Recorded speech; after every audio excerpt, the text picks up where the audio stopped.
అందుకోసం అనేక మంది అమాయకులను అనేక రోజులుగా తీసుకెళ్లి ఇబ్బంది పెడుతున్నారు.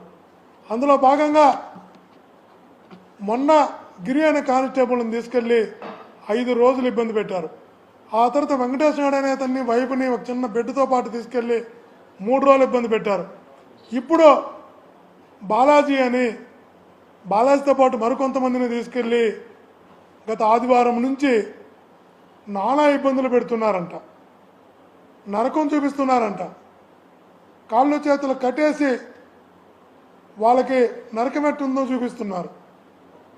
కారణం ఒకటే, వాళ్ళు అడిగేది ఒకటే, మీరు సంతకాలు పెట్టాలి, భాస్కర్ రెడ్డికి సంబంధం ఉంది, మీరు మేము చెప్పినటువంటి స్క్రిప్ట్ని వీడియో చేయాలి అని ఒక రహస్య ప్రదేశంలో పెట్టి, సిట్లో కూడా కాదు, గత 3 రోజులుగా ఆదివారం నుంచి ఈరోజు మంగళవారం ఒక రహస్య ప్రదేశంలో పెట్టి వాళ్ళకి నరకం చూపిస్తున్నారు. మీరు ఏం సాధించబోతారో అర్థం కావడం లేదు, మీరు ఏం సాధించాలనుకుంటున్నారో అర్థం కావడం లేదు.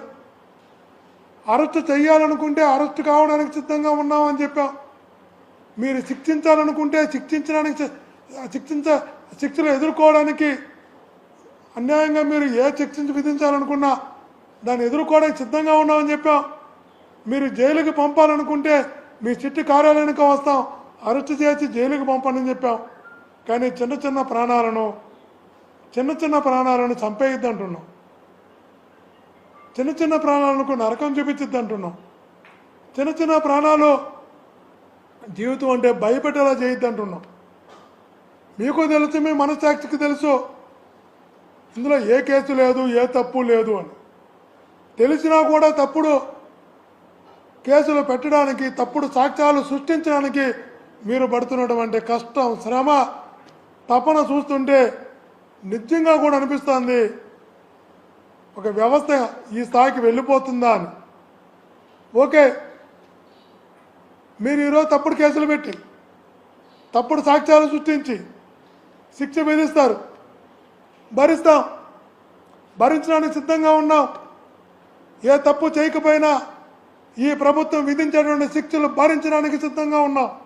ఏ స్థాయి శిక్ష ఎంత గట్టిగా మీరు ఆలోచిస్తే, ఎంత గట్టిగా మీరు శిక్షించాలనుకుంటే ఖచ్చితంగా చెప్తున్నా అంత గట్టిగా రివర్స్ వస్తుంది. ఏదో ఒక రోజు తప్పుడు కేసులు ఎప్పుడు కూడా నిలవవో, తప్పుడు సాక్ష్యాలు ఎప్పుడు కూడా నిలవవు అనే విషయాన్ని గుర్తుంచుకోమని చెప్తున్నా.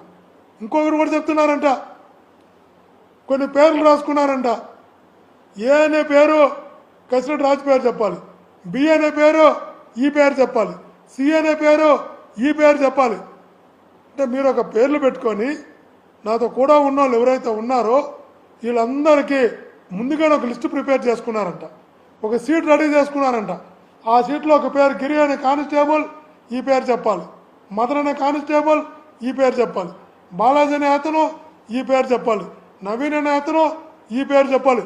ఇలా ముందుగానే ప్రిపేర్ చేసుకొని ఆ ప్రకారము మీరు కొట్టి, బెదిరించి, భయపెట్టి, నరకం చూపించి వాళ్ళ చేత ఆ పేర్లు చెప్పించుకునే ప్రయత్నం, వాళ్ళతో సంబంధం ఉండదని చెప్పించుకునే ప్రయత్నం, తద్వారా కేసులో ఇరికించి జైలుకి పంపించాలనే ప్రయత్నం. ఇంత అన్యాయం కదా, ఇది అధర్మం కదా. ఒక స్క్రిప్ట్ రెడీ చేసుకునే స్క్రిప్ట్ ప్రకారం వాళ్ళందరి చేత బెదిరించి ఏ విధులను అమాయకుల్ని మీరు నొప్పిస్తున్నారు, కష్టపెడుతున్నారు, నరకం చూపిస్తున్నారు. ఖచ్చితంగా చెప్తున్నా, ఈ పాపాలు ఊరికే పోవు, ఈ పాపాలు ఎవరికి కూడా ఊరికే పోవు. ఘట్టమనేని శ్రీనివాస్ అనే అతను ఇక్కడ ఎస్పీగా పనిచేశారు, సివిఎస్ఓగా పనిచేశారు, డిఐజీగా వెళ్ళారు. వాళ్ళు చెప్తున్న చిట్ట అధికారుల ద్వారా మనకు తెలుస్తున్న విషయం ఒకటి, స్క్రిప్ట్ మొత్తం ఆయనే పంపిస్తున్నాడు, స్క్రిప్ట్ మొత్తం శ్రీనివాస్ గారే రాస్తున్నారు, స్క్రిప్ట్ క్వశ్చన్లు మొత్తం ఆయనే చేస్తున్నారు, ఎవరి పేరుతో చెప్పాలనేది తనే ఇస్తున్నాడు. ఇదంతా కూడా సార్ మాకు తెలుసు ఇది అన్యాయమని, మాకు తెలుసు ఇది తప్పుడు కేసు అని, ఇలా చేయడం పాపమని మాకు కూడా తెలుసు. కానీ ఘట్టమనేని శ్రీనివాస్ గారు విపరీతంగా ఫాలోఅప్ చేస్తున్నారు. పైనుంచి వచ్చినటువంటి ఆదేశాల మేరకు, ఘట్టమనేని శ్రీనివాస్ గారి దగ్గర నుంచి వచ్చినటువంటి స్క్రిప్ట్ మేరకు, ఘట్టమనేని శ్రీనివాస్ గారి దగ్గర నుంచి వచ్చిన క్వశ్చనరీ మేరకు మేము అడగాల్సి వస్తుంది తప్ప వేరే కాదు అని అనేక మందితో చుట్టూ ఉన్నటువంటి ఉద్యోగులు, అధికారులు చెప్తున్నప్పుడు అనిపిస్తుంది.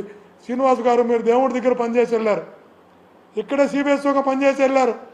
తప్పుడు కేసులు పెట్టు, ఏ సంబంధం లిక్కర్ కేసుల్లో ఇరికిచ్చో, లిక్కర్ అంటే జీవిత కాలంలో అసహించుకునే, లిక్కర్తో ఏ రోజు కూడా ఏ సంబంధం పెట్టుకున్నటువంటి, భయపడేటటువంటి, సెంటిమెంట్గా ఫీల్ అయ్యేటటువంటి వ్యక్తులపై అలాంటి కేసులు పెట్టడానికి మీరు దిగజారుతున్నారు. మీరు ఆ స్థాయికి వెళ్ళిపోతున్నారు. ఓకే, మీరు తీసుకునే ఏ నిర్ణయం అయినా కూడా మీరు ఎంతమందిని ఇబ్బంది పెట్టాలనుకున్నా, ఎంతమందిని కష్టపెట్టాలనుకున్నా, ఎంతమందిని నొప్పించి, కొట్టి, బెదిరించి, నరకం చూపించి, సాక్ష్యాలు సృష్టించి జైలుకు పంపాలనుకున్నా కూడా వాళ్ళు సిద్ధంగా ఉన్నారు, మేము సిద్ధంగా ఉన్నాం. దేవుడు ఉన్నాడు మా వెనకాల, దేవుడు ఖచ్చితంగా మా వెనకాల ఉంటాడు. ఖచ్చితంగా చెప్తున్నాం, ఈ పాపాల ఊరికే పోవని కూడా చెప్తున్నాం. ఎదుర్కొంటాం, ఖచ్చితంగా ఎదుర్కొంటాం. కానీ భవిష్యత్తులో చరిత్ర ఎప్పుడు ఇది మర్చిపోదు శ్రీనివాస్ గారు, గుర్తుంచుకోని కూడా మీ ద్వారా తెలియజేస్తున్నాం.